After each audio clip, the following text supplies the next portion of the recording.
I'm sure many of you have noticed that governments around the world working with big tech have been on a campaign to censor and suppress the views, messages, and opinions of those against the evil globalist agenda.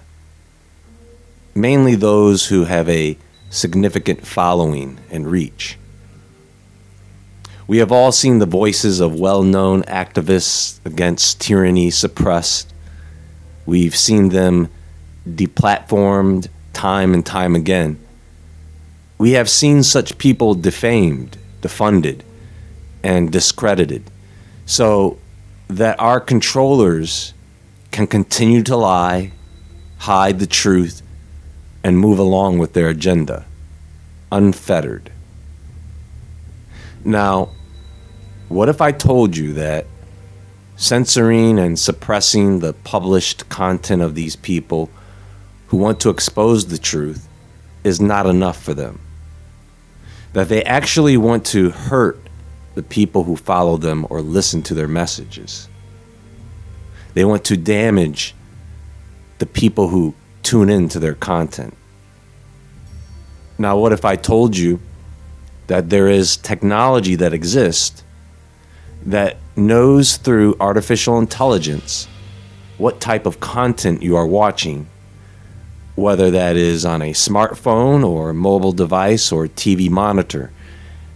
And when you watch that content that they don't want you to watch, the device emits high doses of microwave radiation. Yeah, I know what that sounds like. So you are probably thinking, well, that is absolutely diabolical and at the same time, very likely. It is called nervous system manipulation by electromagnetic fields from monitors.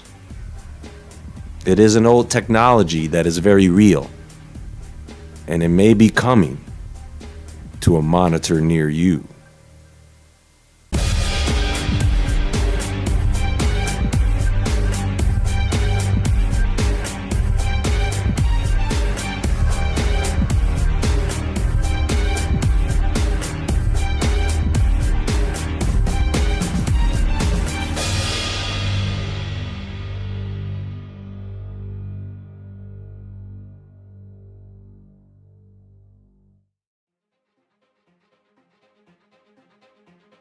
So I want you to listen to an abstract that comes from a U.S. patent dated 2001. Nervous system manipulation by electromagnetic fields from monitors. Physiological effects have been observed in a human subject in response to stimulation of the skin with weak electromagnetic fields that are pulsed with certain frequencies near a half a hertz or 2.4 hertz, such as to excite a sensory resonance. Many computer monitors and TV tubes, when displaying pulsed images, emit pulsed electromagnetic fields of sufficient amplitudes to cause such excitation. It is therefore possible to manipulate the nervous system of a subject by pulsing images displayed on a nearby computer monitor or TV set. For the latter, the image pulsing may be embedded in the program material, or it may be overlaid by modulating a video stream, either as an RF signal, radio frequency, or as a video signal. The image displayed on a computer monitor may be pulsed effectively by a simple computer program. For certain monitors, pulsed electromagnetic fields capable of exciting sensory resonances in nearby subjects may be generated even as the displayed images are pulsed with subliminal intensity. Okay? So, now later in the summary of this patent, it reads something very telling. Listen. Certain monitors can emit electromagnetic field pulses that excite a sensory resonance in a nearby subject. Through image pulses that are so weak as to be subliminal. This is unfortunate since it opens a way for mischievous application of the invention, whereby people are exposed unknowingly to manipulation of their nervous systems for someone else's purposes. Such application would be unethical and is, of course, not advocated. It is mentioned here in order to alert the public to the possibility of covert abuse that may occur while being online, or while watching TV, a video, or a DVD. Now, to answer the question to whether this would be legal for big tech to use on us or not, it doesn't really matter because big tech seems to be able to do whatever they want to do until enough people stand up and say, hey, you can't do that. And that's when they want to get the law involved, right? Or at least the appearance of it. So look, I'm not going to get into all of the technical aspects of this, like radiation, EMFs, and all that, micro Teslas and the radiation spectrum. I just want to focus on the invention and the possibilities that exist so that we are aware of what they can, could, or even are doing. Now, if you read through the patent of this invention by Hendrikus G. Luce, it reads almost like a manual from a science fiction novel, and it is quite alarming considering how old this particular patent is. So you can read through the patent if you would like, as I am going to just give you the short, simple version of what is written there. The way it's written, it's almost like instructions on how to use this technology yourself, or at least experiment with it. Although you do need to be a bit tech savvy to replicate the experiments. So first of all, this particular technology is designed to stimulate and manipulate the nervous system, not a person's behavior, although through the nervous system you can induce physiological effects that can then affect someone's mood or behavior. And this is achieved by pulsing a certain frequency. We're talking about very weak electric fields, by the way, as little as half a hertz.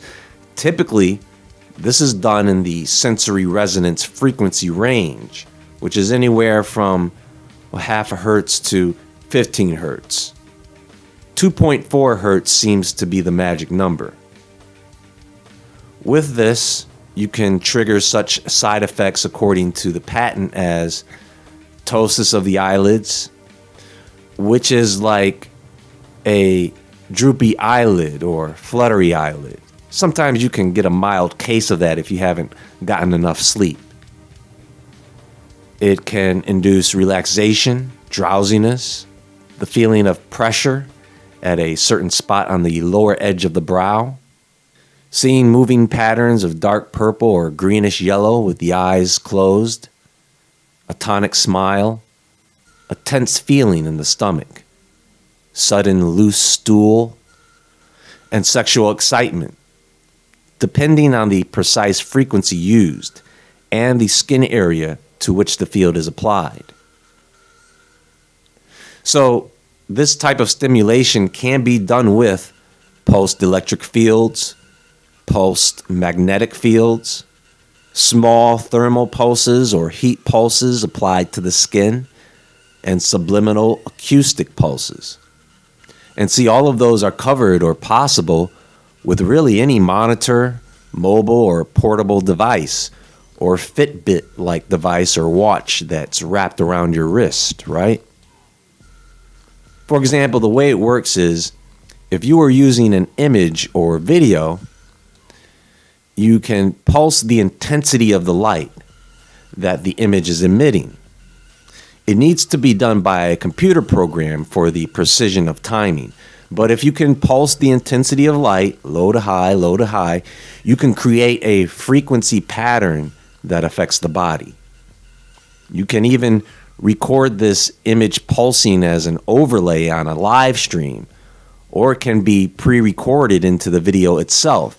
And this can all be done remotely over the internet. If they want to affect someone's content on a certain platform, all they have to do is place an overlay over that video content. Or they could place an audio overlay over something you're listening to. You know, with this technology, they can overlay an image pulse on top of something like a truth exposed broadcast and make it so that your ability to learn information is decreased while you're watching it. There was a video I watched where one person claimed that they were using this technology to emit higher frequencies of EMFs or RFs on videos that the government or big tech doesn't want you watching. And other videos would emit normal amounts of EMF radiation. So in other words, watching conspiracy theorists or the like could mean you are exposed to more radiation than if you were to watch something like mainstream news. I mean, you can't make this stuff up. It's too crazy to make up. You see? The content filtering has already begun. And it is going to continue to get harder and harder to produce content discussing the true nature of things and the true evil agendas behind people with all the power. I think before we weren't really certain if they would be able to control any of us through these multimedia devices and smartphones. But we have seen what they have been able to do with just advertisements alone. How on point and how on beat they are with the information we want to search for or gain access to. They have the ability to know every action you take with that phone, where you are going, and now with the AI systems, they can make pretty strong predictions on what you will do in the future. They can track and record your biometrics through these Fitbit devices and your smartphones. And now with all these devices in place, and almost everyone has one or all of these devices, they have the ability to manipulate your nervous system, change your mood, change your brain functions, and ultimately your behaviors and actions, all remotely through your device. And just like you can be unaware of the effects of these devices on your levels of dopamine, as described in the previous video, this technology can be used subliminally to affect us. And you could find yourself buying something or watching something or doing something that you probably wouldn't have done if it wasn't for this technology at work. And with it being covert, how would you detect or avoid it? There is more to come, so stay tuned. I just wanted to make you guys aware of what is out there among other things. And I will get to those other technologies and those agendas very soon. I will leave the link below for the patent to this so you can take a look for yourselves. Very informative. Be sure to visit woodwardentertainment.com and the Woodward Entertainment Store. You can follow me on Instagram at JAEWoodward. Until next time, take a closer look at this patent and what this could mean for all of us. And as always, stay awake, stay aware, stay safe, and I'll talk to you all soon.